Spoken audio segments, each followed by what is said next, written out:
Good, it's only gonna be you and me at the council meeting. That would be fast. And Tommy in another room, right? Mm-hmm. Who's got a second? That's gonna be more of a fight than ever. What's that? Be more of a fight than ever when we have to make our motions in seconds. Well, people who are participating remotely can still make motions. That's true.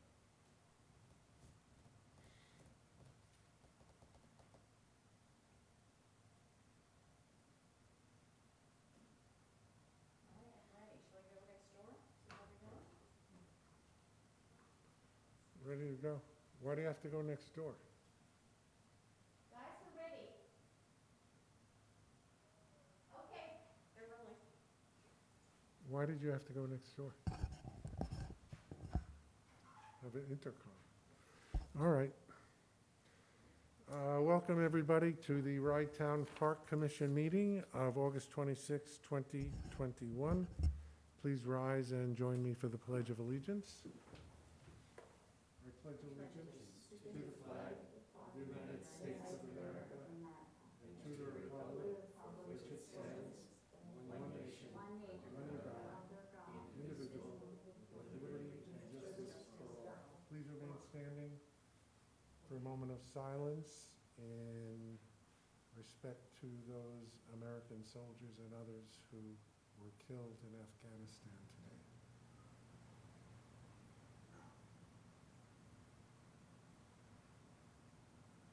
Thank you.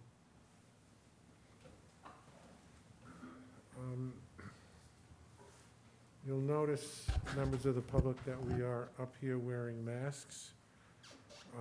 Due to the Delta variant of the COVID-19 pandemic, we have established the following protocol for public meetings in the town of Rye. Proof of vaccination is required, and those not fully vaccinated will be separated into another area. Proof of vaccination, once shown, need not be shown again until it expires, and masks will be required of all attendees, even those who are fully vaccinated. And I want to thank everybody who comes to our meetings and members of the board and commission for being cooperative in these protocols. This protocol is very similar, in my understanding, to those already established by the city of Rye and by the village of Rye Brook. And I think until we beat this pandemic, this will be the protocol going forward for the foreseeable future. A note that Commissioner Jackson will be attending the meeting via Zoom from her home address and as an active participant in the meeting. This is due also to COVID restrictions. Debbie, please call the roll. Commissioner Cohn, Here. Acting Commissioner Klein, Here.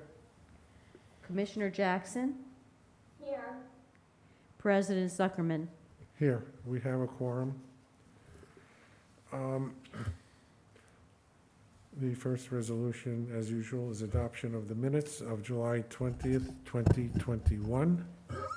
And just a reminder, if you are participating remotely in any way, please mute your microphone unless you're speaking, except, of course, for Commissioner Jackson, who will continue to talk no matter what.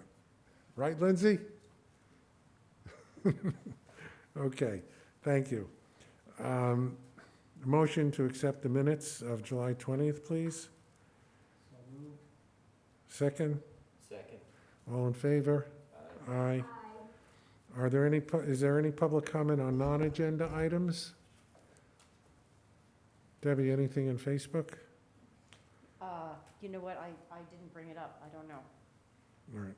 If anybody has a comment, they can get to us later. First item of business is a resolution to approve the acquisition and installation of a water bottle filling station with a dog bowl and a drinking fountain. Briefly, Debbie, you want to tell us what this is about? I know that we've done it before, but let the public know. One of the more successful projects we had together with the Friends of Rye Town Park has been the installation of a bottle filling water fountain dog bowl station, which is ADA compliant. It was purchased at the behest of the Friends of Rye Town Park and installed, and the project was completely underwritten by the Friends.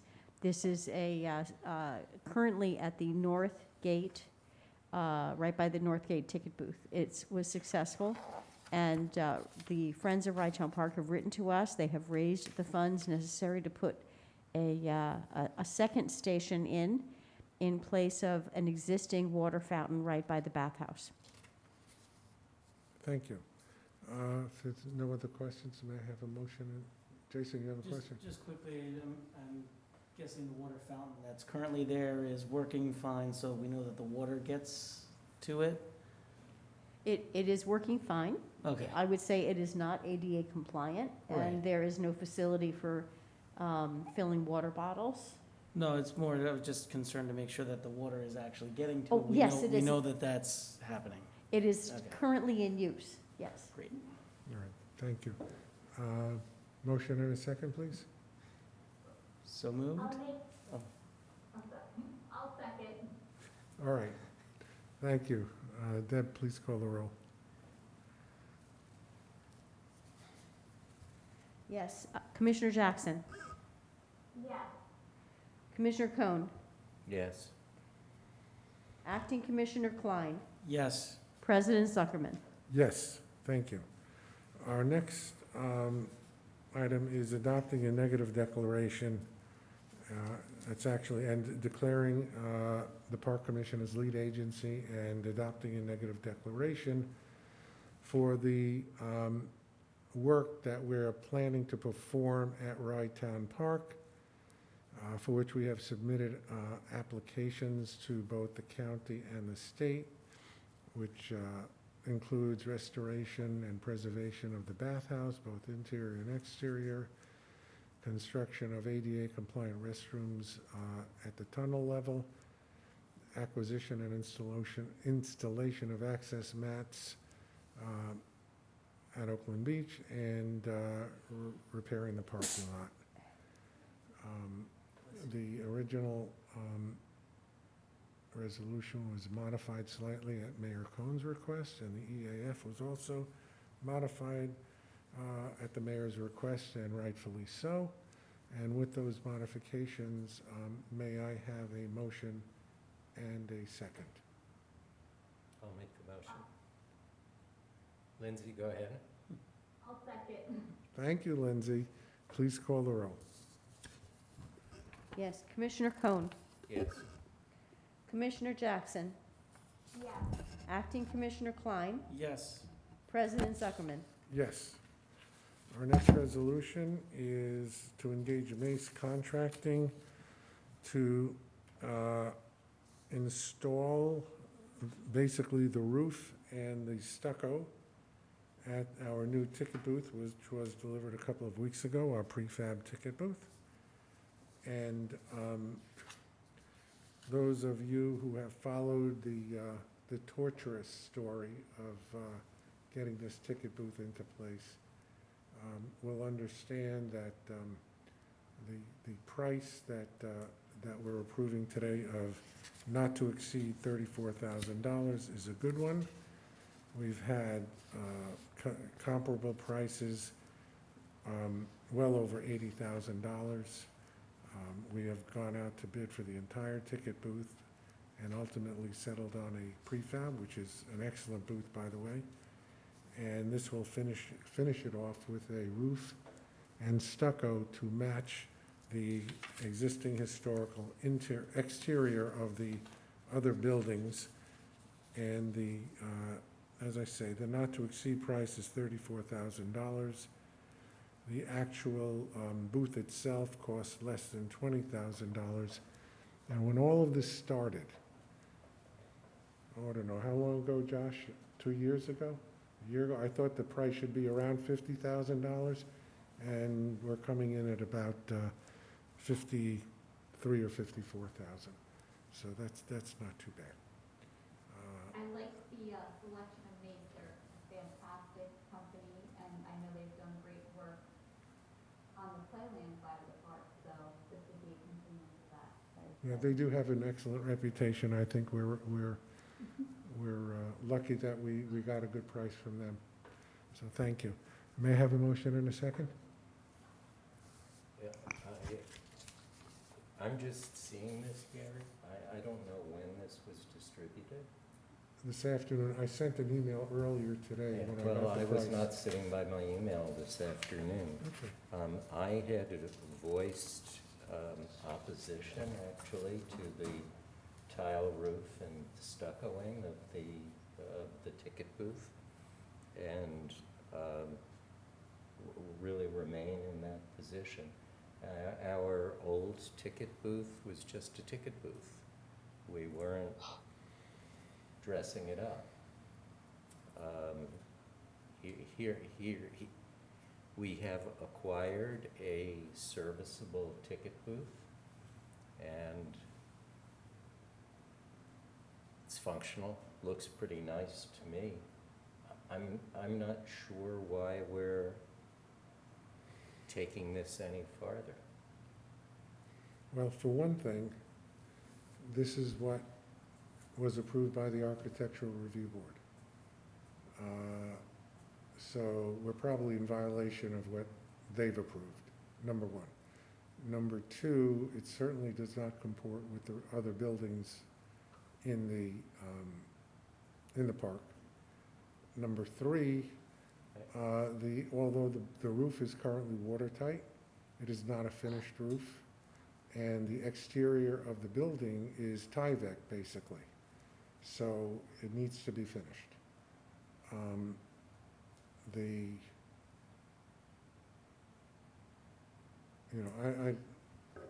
sorry you didn't see the earlier email. We had discussed this for many weeks. I sent an email earlier, 2 weeks ago, saying that we're expecting prices, and I got no response from anybody on that. So, and obviously, without your vote, it's not going to pass, and it's going to have to sit the way it is. So, I don't even know what to say at this point. Gary, as you mentioned, the roof was not finished and the siding is Tyvek. Will not completing this project impact the life of the ticket booth and its usability in the future? Undoubtedly. Undoubtedly. I need to understand this better, Gary. I'm not sure what it is that you need to understand better. I thought we were buying a ticket booth that was functional in the form we were buying it. We discussed dressing it up, and the dressing up was to have it match other buildings in the park. There was not a functional aspect mentioned.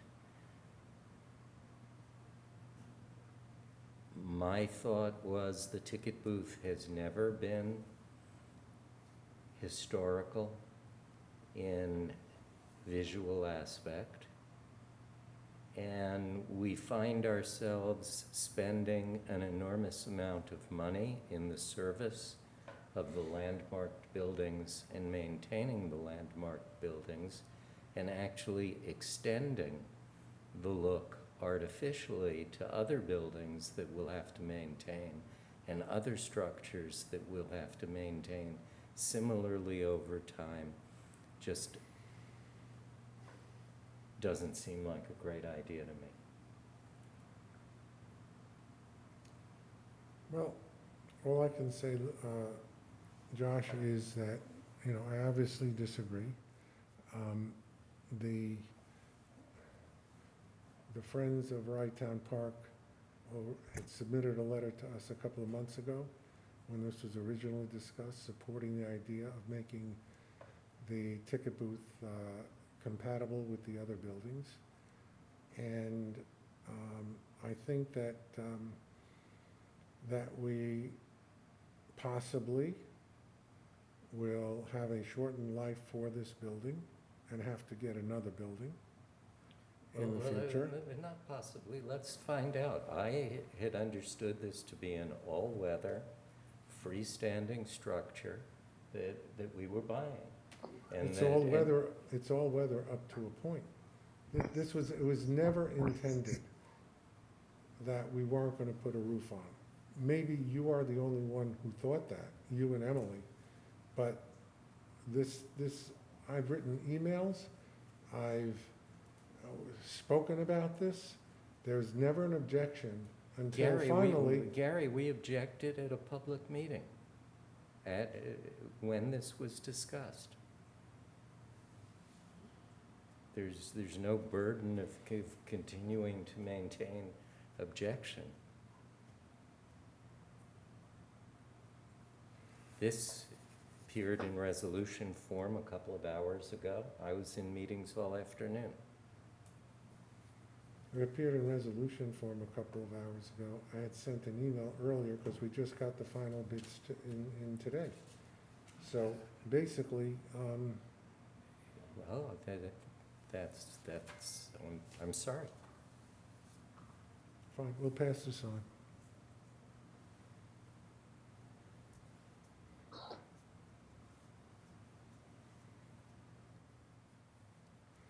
Resolution to retain the services of CALGI Construction to provide roofing investigation for the two pavilions. And story behind this is that both pavilion roofs, and Debbie, do you have pictures for the public to see?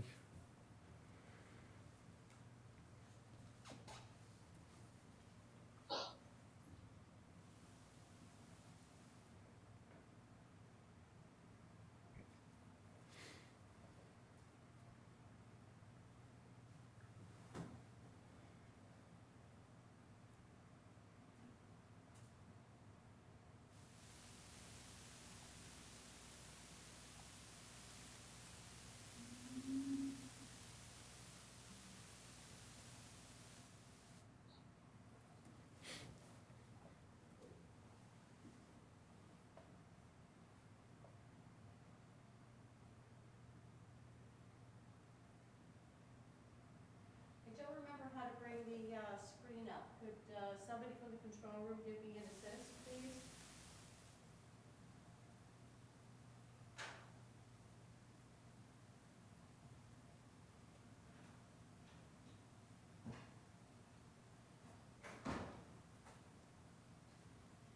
Thank you.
Is it, I'm just restarting my computer.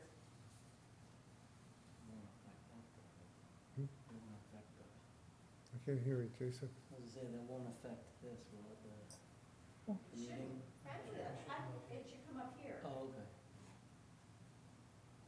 I guess while Debbie's working on that, Gary, I do have a quick question. I was reading through the packet from CALGI, and I noticed that we have a price for CALGI services, but there's also a range for the contractor. Is that for the actual repairs, or is that No, still? that's for the examination. It'll be on Okay. time. That's why we have a not to exceed in there. Okay, I would say that Mr. Calgi is with us. If you have questions, just ask directly of him. What are we watching TV now? Yes, that is just to allow access to the roof and then to make repairs from the investigation itself. okay.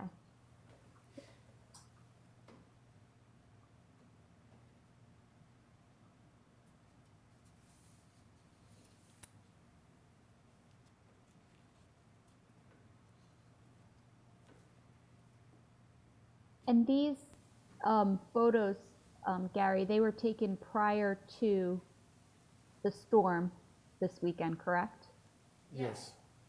Okay. Do we know if there's any further damage that resulted from that, or? The park director, Russell Gold, did not report any additional damage to the pavilion roofs. Mhm. We certainly had beach issues, but not, I'm unaware of any roof issues.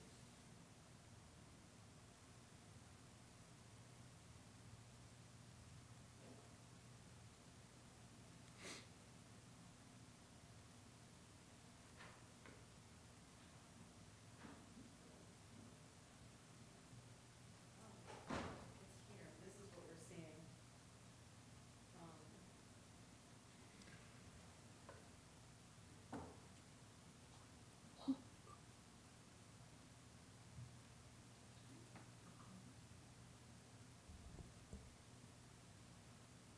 There you There we go. are. Can you make it bigger?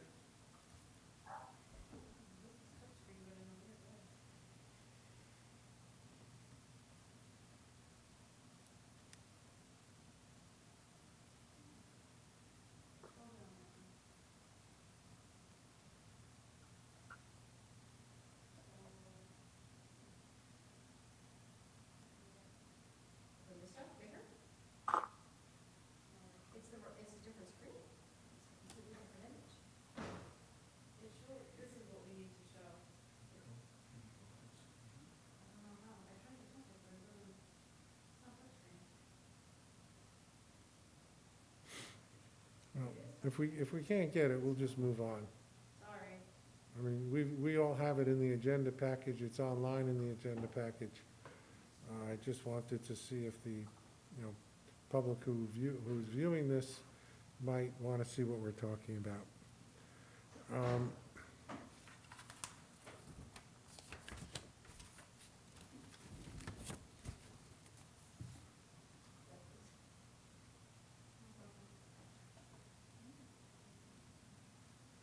Sorry.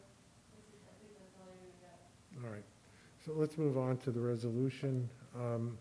The brief history, these pavilion roofs were repaired years ago by John Ambrose when he, at one point,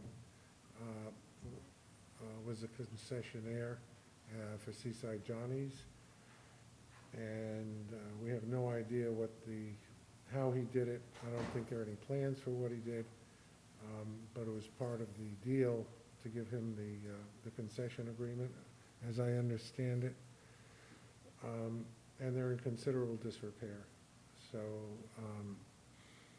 CALGI Construction Managers, which has an excellent reputation, has made a proposal to observe the conditions and the effectiveness of the installed configuration, and to propose what corrective work might be necessary And they would also engage a roofer to take part of it apart and examine it.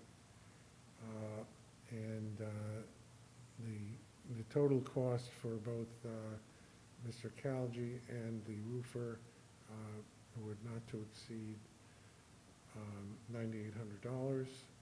And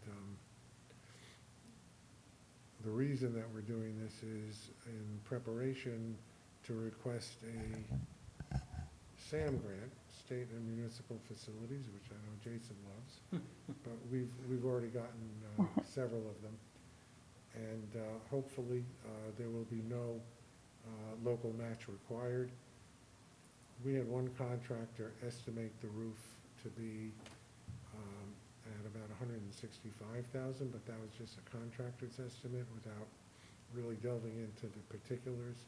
So I would expect that the estimate would be a substantial number that we would request a grant for.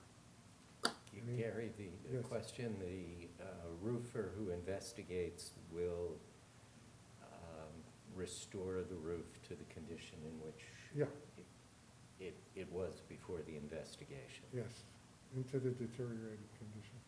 Yep, understood. Is that correct, Mr. CALGI? You're on mute, Mr. CALGI. You're still on mute.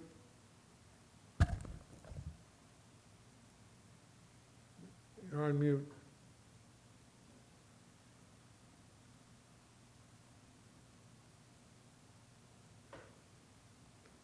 I guess, all right. And then the next step would be to retain an architect to do the actual architect work and to put it out to bid. If there are no other questions, may I have a motion and a second? So moved. Second. Yeah, it does say. Debbie, call the roll. Store the components the same day. Commissioner Jackson, Yes. Commissioner Cohn, Yes.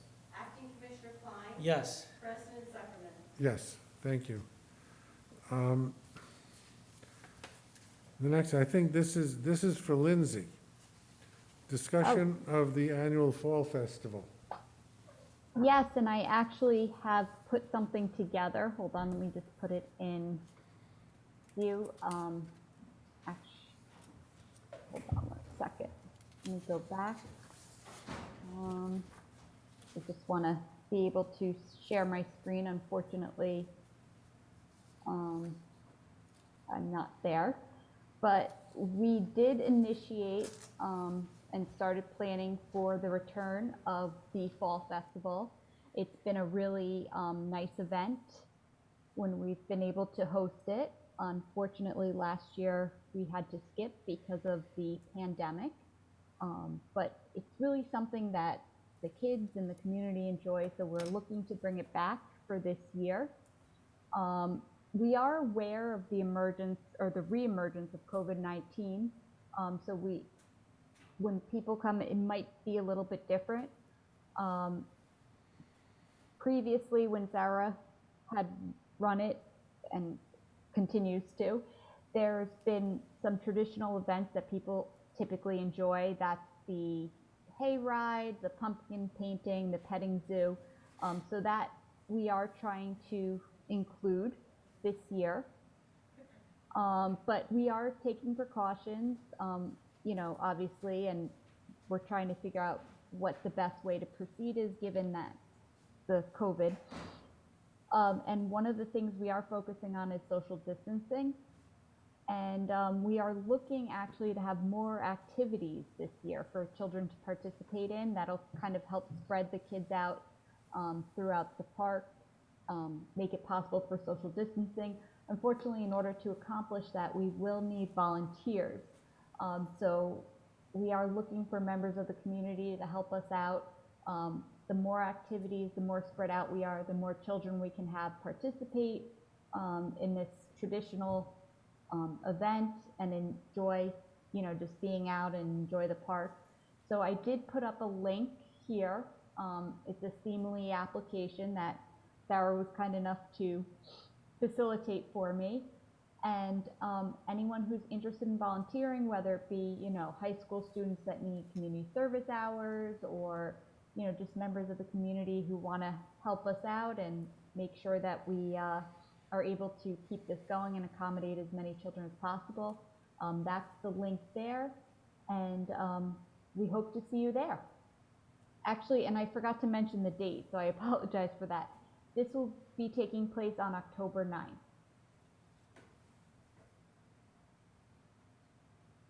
Columbus Day weekend, right? I'm sorry? That's Columbus Day weekend? Yes, usually, I think Columbus Day is always around the 10th, correct? I don't know. Sorry, I just have my calendar out here. So, yes, Columbus Day is on the 11th, so it's the Saturday before Columbus Day.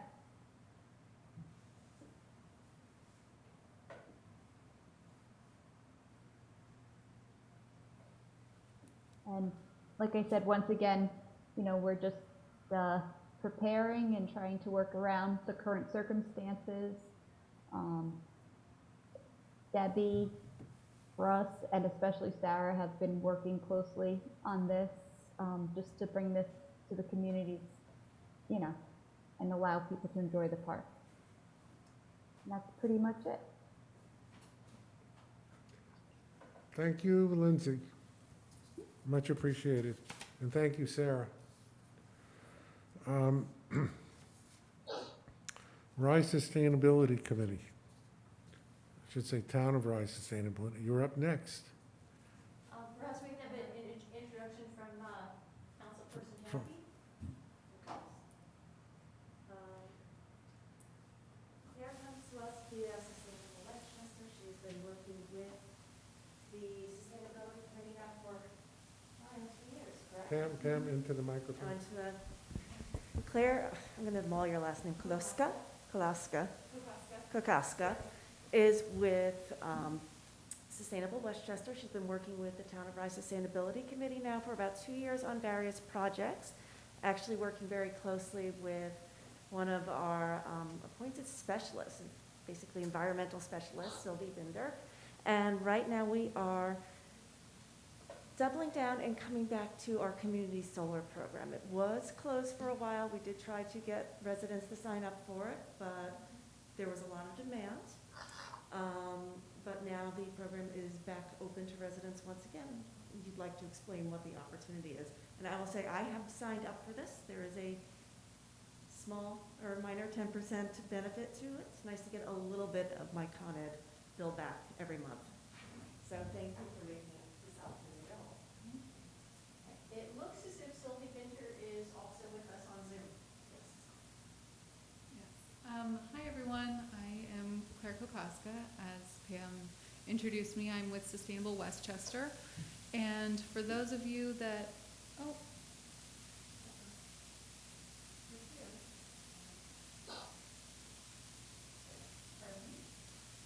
for those of you that aren't so familiar with community solar or Sustainable Westchester, or why all of this is important, everything else aside, it's really important, as many of you probably already know, to meet our state and local climate goals. And one of them being to reach 70% renewable energy by 2030. We're only at 28%, so we have a long way to go, and zero emissions by 2040, and building more solar energy into our local power grids are a fantastic way to do that, and I can't wait to tell you more. Sustainable Westchester is a nonprofit consortium of municipalities all over Westchester County. We're made up of 45 towns, villages, and cities throughout the county, including the county itself, and of course the town of Rye. And we run a number of renewable energy and sustainability programs, one of them being community solar, which I'm so happy to have worked very closely with council members and Town Administrator Reisner on in a very concerted effort, especially in the last several months. The town of Rye has the opportunity for just about any resident, homeowner, condo dweller, or nonprofit or house of worship to join the community solar program. It's not like traditional solar where you have to pay to put it on your rooftop. It's a little bit different and it's much more flexible. There is a local community solar farm, usually built on a large rooftop that's not being used for anything else. And people join this community solar farm. So it's sort of a collection of residents and other community members that are a part of this farm whose solar electricity goes into the local power grid that we all pull from and powers our community. And the takeaway for the people that are part of this solar farm and this community solar program is that instead of having solar panels on their roof or on their property, they just get savings off of their electricity bills and off of their electric costs each month. What happens is the solar farm generates solar power, you receive a credit off your Con Ed bill, and then you pay your solar farm back for that. But you get a 10% savings off of that. So in the end, you save each month. You don't need to put anything on your roof or property. So it's very flexible, easy to get into. There's no cost to join, and you can cancel anytime. And it's compatible with any electricity supplier. Some of you might have Con Ed, some of you might have Westchester Power. It doesn't really matter which one you prefer. You can keep it, no change, when you join the community solar program. And you're also supporting local community solar farms and renewable energy.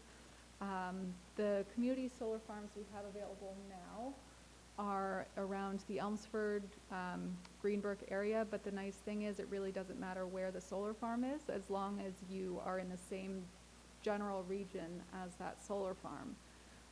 And since Sustainable Westchester started our program in 2018, it's increased the amount of solar in the county by about 5%.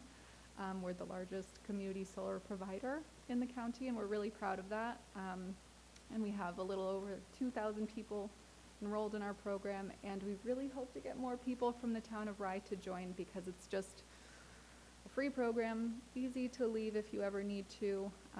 It does save you a little something each month, and you're really doing a lot to support renewable energy. And also, not just that, but the town of Rye and Sustainable Westchester and myself, if enough Rye residents sign up for the program, we can earn a grant for the town to use. So that's town of Rye residents joining, or even technically Village of Rybrook residents enrolling, that would count towards that too. So we just need 25 total to earn a grant that can be used for any clean energy program, which is really exciting. And it saves on community members' electric bills, supports local renewable energy, which I've said, and it just takes visiting our website to sign up. I don't know if there's time for questions. If there is, great. If not, I will leave the floor to say thank you. Yes. Solar panels on your roof. That is the one exception. If you have solar panels on your roof already, you can't join, but that's the better way to go about solar anyway. But the vast majority of people that want to install solar on their homes can't. So Right. if you fall into that category, congrats No, on your solar I have panels. panels on my roof. Okay, yeah, That's what I yeah. was asking. The Right. second, Done this separately. the second question is, how does this jive with community choice aggregation? Does that affect No, does this affect that at so all? the community choice aggregation, that's our Westchester Power program, and community solar is designed so that you can participate in both at the same time. Neither one affects the other. Community solar doesn't supply you with electricity. It sort of gives you just a discount off of your bills each month because you're a part of this solar farm that other residents in the town are. Okay, but are enrolled in. it doesn't dilute It does not. what the number of customers that, because for the green option, you know, It we does get, not. you get that pricing? Okay, That's right. all right, thank you. Mm-hmm. Is it possible for the town of Rye to participate in this program and Yes. count as one of the town of Rye Debbie, I think you're saying City of Rye, and City of Rye is already in this. No, I was saying the town of Rye Oh, okay, could I'm sorry, I become, misunderstood. could sign you. on to this program and then get The credit town for the. itself. Yes, exactly. Yes. Yeah. Although it's certainly possible for Rye Town Park to become part, and then the city of Rye would get credit for that, I would think, because Mhm. Rye Town Park is right in the center of the city. Yeah, that's right. And it's, so if any town of Rye or city of Rye electric meters were enrolled into the community solar program, that could count towards grant funding, and it would also just be a savings each year for as long as it's enrolled. Savings is good. Savings is good. Savings is- Savings is good. The Mhm. savings is very good, and I just want to thank Claire and Sustainable Westchester have been great partners to us for the last couple of years, bringing some really wonderful opportunities. We have already received a substantial grid, thanks to them making grid rewards available to community members. Mhm. And then also, Claire and her colleagues brought forth an opportunity for the school district Yes. to come into community solar, which is going to be a great savings to Linebrook. Yes, So they've been that's right. fabulous with us. Mhm. Yeah, thank you, Pam. Okay, I think that's everything. Thank you all so much for hearing me today and for Thank you, inviting Claire. me to join. Thank you. Very, Thank very you, much Claire. appreciated. All right, Russ is away this week. If anybody has a question on the manager's report, and if not, do you have anything, Debbie? I think there's a couple of things that I'd like to highlight. The first is that one of the items within the management report is a discussion of event booking engines. I'd like to give credit to the team that pulled that together, and the result has been an online facility rental function on our website. People can now go to our website, see when where the pavilions or the grill are available, and go through the process of renting them themselves online without having to come into the park, without having to make a phone call. They're certainly welcome to do that, but this is an online service that they've put together, and it took a considerable amount of time and effort on the part of staff, and I'm very proud of them for having pulled that together. And it should be a wonderful boon for members of the public who want to rent the facilities at the park. The other thing I'd like to do is to recognize every member of the Rye Town Park staff, and particularly senior staff, who prepared for Tropical Storm Henri and have participated in a cleanup. They really did a tremendous job getting the park ready for and safe for the public again. Tell us the condition of the park. Well, there was a fair amount of debris around the park, but particularly the culvert that coming out of the pond created all we could call it is a ravine going straight through the sand that was approximately 10 feet wide and at points 3 feet deep, that required us to close off the southern portion of the sand until it could be made safe. And this, Debbie, was a result of the volume of water that the pond collected, that the culvert was streaming down to the sound? That's correct. It's a result of the runoff. The pond itself is designed to take the runoff from the community, which it did, and then it was much more water than could be handled by the culvert or the pond. And so that is what happened. The water came out of the storm, drained out of the culvert, and made its way down to the sound. So when you say the pond takes the water from the community, it's collecting water from Forest Avenue there? Yes. The street drainage is going into the pond? There's no drain that connects the street to the pond. but the pond is fed from runoff from the community, from the neighborhood. And obviously the rest of the park, too. Through groundwater, Yes, movement of groundwater. yes. I see. One of the, Bill Lawyer can tell you much more about this, but one of the purposes of the pond and the renovation, we actually did it with a grant back in, I think, 2005? Was to plant the grasses and create an estuary that would clean the water before it went to the sound. So, Okay, there's a point that I'll clarify with the Rye City engineer, but it's my understanding that our street storm drains go to the sound. So I don't think you're getting Forest Avenue runoff in the groundwater that's going to the pond. But in other words, the street runoff is going to the sound directly. But I'll check on that. certainly, I'm very Either way- interested to hear what Ryan Cohn has to say. It's been my understanding since I began with this organization that the neighborhood runoff much of it ended up in the pond. And then the pond plants help to filter the water on its way to the sound. Yes, that's correct in my view. I didn't hear, what was that, Bill? I say that's in the area around the pond, there are 3 storm drains that bring water into the park, and it's water that's coming from Forest Avenue. And then it does get what they call stormwater runoff that works to a certain extent. And the city of Rye, I know, is working very hard to close up all those places where water gets bypassed during a storm and everything just floods out into the sound.